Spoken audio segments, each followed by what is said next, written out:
Полгода назад. Где-то процентов, ну, наверное, на 10.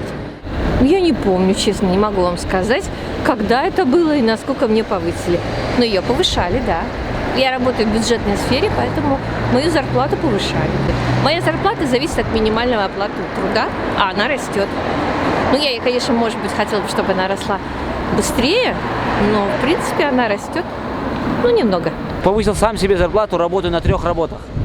А так никто не повысил. Каждый январь повышает зарплату на 4%. Последний раз повысили.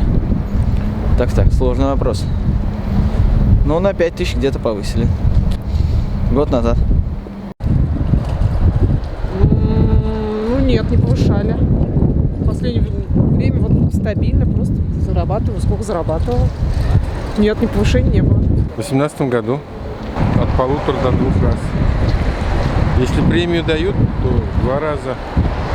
А если премию не дают, то 1,5 раза. В моем случае немножко не актуальный вопрос, потому что я работаю сам на себя и как бы, ну, фриланс, поэтому тут по зарплате, не знаю, вообще я за сдельную оплату труда. Ой, на 10% 2 года назад.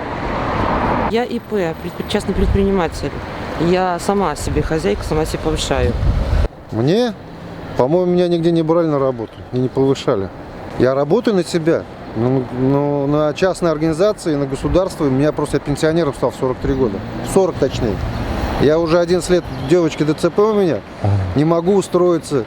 Даже не считают нужным, что у меня ребенок, что мать не работает, супруга. И я должен на 9 тысяч и на свои какие-то проживать, что где-то. Конечно, я буду на официально на себя работать, шабашкой заниматься. Руки с места растут, голова на месте, ноги на месте. Что мне еще? Руки у меня золотые, просят, я без налога везде все эту работу делаю. Государство, чиновников не кормлю. На 5000 где-то месяц назад.